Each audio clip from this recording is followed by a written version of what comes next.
यहाँ पे पटवारी के तीसरे पार्ट में स्वागत है। यहाँ पे हम पटवारी के आज साइंस का तीसरा पार्ट कर रहे हैं। अगर आपने पहले दो पार्ट नहीं देखे हैं तो आपको पहले दो पार्ट देखना चाहिए। और आज जो तीसरा पार्ट है वो काफ़ी ज़्यादा इम्पोर्टेंट है, क्योंकि यहाँ पे आज की इस पार्ट में हम न्यूमेरिकल भी करने वाले हैं। तो इस वीडियो में एंड तक यहाँ पे बने रहें। और आप में से जो लोग भी नए हैं, जो लोग भी सीरियस हैं एमपी पटवारी की तैयारी को लेके, जो वाकई में तैयारी कर रहे हैं, जो एग्ज़ाम निकालना चाहते हैं, वो लोग चैनल को ज़रूर सब्सक्राइब करके रखें और उसके बगल में बेल आइकन का बटन होता है उसे भी प्रेस करके रखें, ताकि जब भी नया वीडियो लेके आए नोटिफिकेशन आपके पास सबसे पहले यहाँ पे मिल जाए। तो शुरू करते हैं। यहाँ पे हम करने वाले हैं प्रतिरोधों का संयोजन। ये संयोजन क्या होता है कि जो प्रतिरोध होता है, प्रतिरोध का सिंबल तो ऐसे होता है, हम लेते हैं ऐसे। तो प्रतिरोध को अगर हम दो तरीके से जोड़ते हैं, मेनली एक श्रेणी क्रम संयोजन में, एक समांतर क्रम संयोजन में। तो आपको यहाँ पे मैं 3 फॉर्मूले नोट करा रहा हूँ। आपको ये 3 फॉर्मूले पहले सबसे अच्छे से करने हैं, उसके बाद ही आपको प्रतिरोध समझ में आएगा। तो जो सबसे पहला फॉर्मूला है V = IR, और एक है अगर श्रेणी क्रम संयोजन है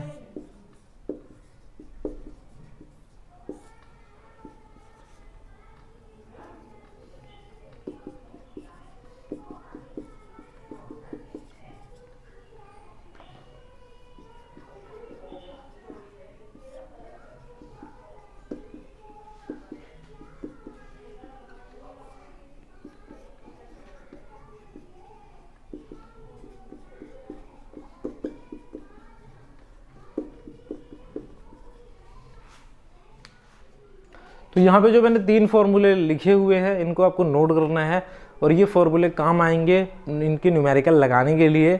अगर आपको ये फॉर्मूले नहीं आते हैं तो आप न्यूमेरिकल नहीं लगा पाओगे, इसलिए पहले सबसे पहले ये फॉर्मूले आपको लिख लेना है, इसको याद करना है। अगर याद है आपको तो आप बहुत ही आसानी से इनके क्वेश्चन बना सकते हो, और अभी हम बना के दिखाने वाले हैं। तो आप पहले नोट कर लो। जो पहला फॉर्मूला है V = IR, ये आया है ओम के नियम से। ओम का नियम क्या होता है? ओम का नियम होता है, आप यहाँ नोट कर सकते हैं, V directly proportional I। V directly proportional I। Voltage जो है विद्युत धारा के अनुक्रमानुपाती होता है, ये कहता है ओम का नियम, बट चालक की भौतिक अवस्था में परिवर्तन ना हो। ठीक है ना, ये ओम का नियम है, याद रखिएगा। ये विद्युत विभव किसके अनुक्रमानुपाती होता है? विद्युत धारा के। इसी से जब ये हटता है तो यहाँ पे R आता है। R एक प्रतिरोध है, यहाँ पे नियतांक है। तो अब हम बात कर लेते हैं कि इनके हम यहाँ पे न्यूमेरिकल कैसे करने वाले हैं। तो जल्दी से हम आपको दो तीन न्यूमेरिकल करके दिखाएंगे, जो कि पेपर में आते हैं और बच्चे को बनते नहीं हैं, जिन्होंने बहुत टाइम से अपनी तैयारी छोड़ के रखी हुई है। तो यहाँ पे हम न्यूमेरिकल अब करने वाले हैं, तो इसको मैं इरेज यहाँ पे कर देता हूँ।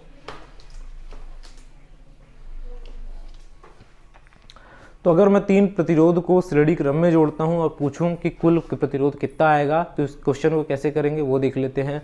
अगर हम 3 प्रतिरोध हैं हमारे पास, एक है 2 ओम का, एक है 3 ओम का और एक है 4 ओम का।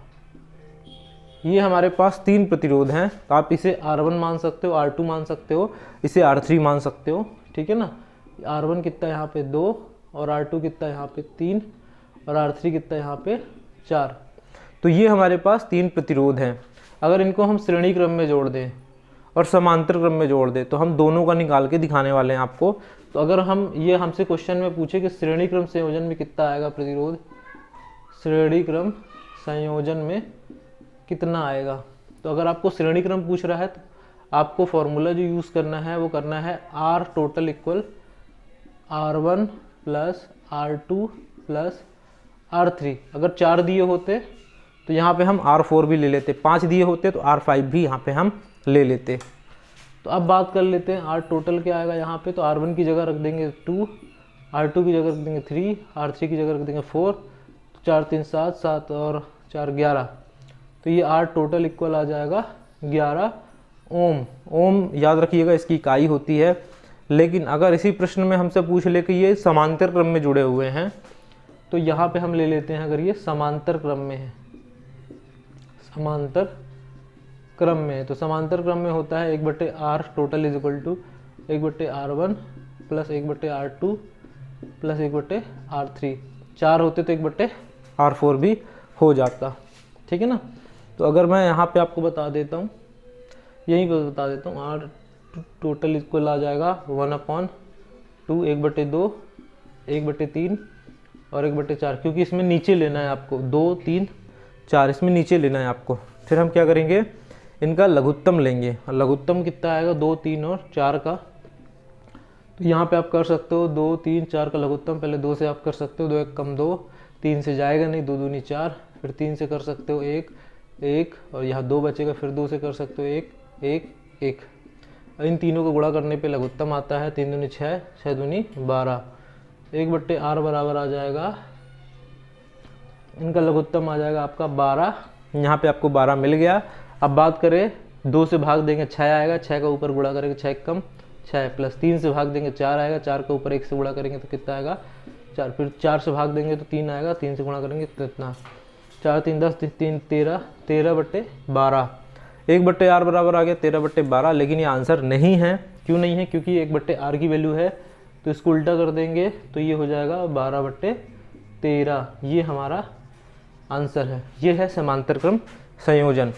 तो इस तरीके से संयोजन से जुड़े हुए हमसे प्रश्न पूछे जाते हैं, और एक ओम के नियम से जुड़े हुए भी प्रश्न पूछे जाते हैं न्यूमेरिकल, उसको भी हम कर लेते हैं जल्दी से। तो आप इनको नोट कर लो और स्क्रीनशॉट ले सकते हो। समझ में ना आए तो आप वीडियो को रिपीट करके देख सकते हो, ठीक है ना। अब हम यहाँ पे आपको बताने वाले हैं ओम के नियम से जुड़े हुए प्रश्न कैसे पेपर में पूछे जा सकते हैं। तो इसको हम यहाँ पे इरेज जल्दी से कर लेते हैं।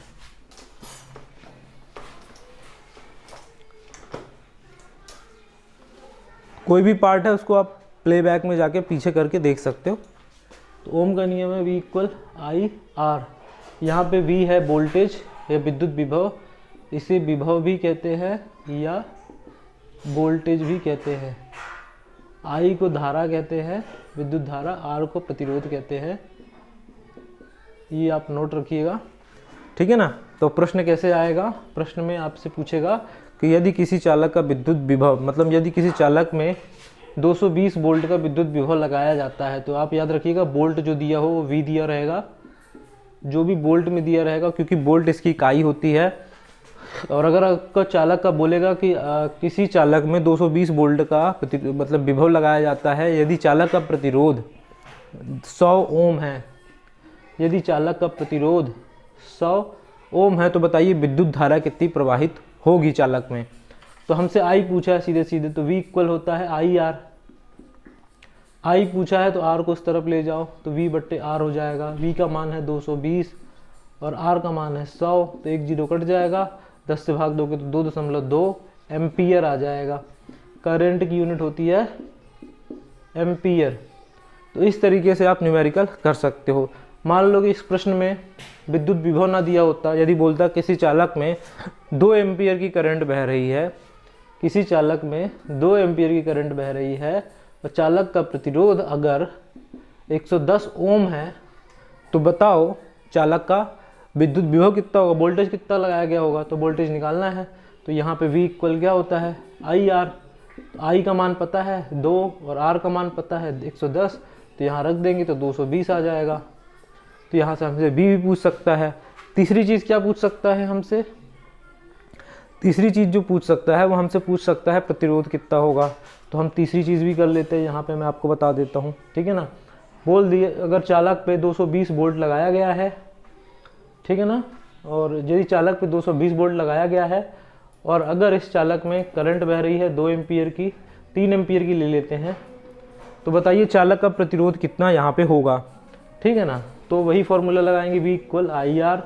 अब R निकालना है तो I को V के नीचे ले जाएंगे और V का मान है 220 और I का मान है 3, तो इसका सीधे सीधे भाग दे देंगे। तो 6 × 18, यहाँ पे 6 7 × 21, 7 से जाएगा 10, 3 से 9, यहाँ पे समथिंग इतना आएगा ओम। तो ये आपको तरीका करने का मैंने आपको समझा दिया है। इस तरीके से आप ऐसे प्रश्न हल कर सकते हैं। अब जो अगला पार्ट हम लेके आने वाले हैं विद्युत से संबंधित, उसमें हम इस पूरे चैप्टर को ख़त्म करेंगे। तो हमारे साथ बने रहें, और अगर आपने पुराने 2 पार्ट नहीं देखे हैं तो उन पार्ट को ज़रूर जाके देखें। वीडियो कैसा लगा कमेंट करके ज़रूर बताएं। आप सभी का वीडियो यहाँ तक देखने के लिए धन्यवाद। मिलते हैं अगले वीडियो में इसी तरह इन्फॉर्मेटिव वीडियोज़ के साथ।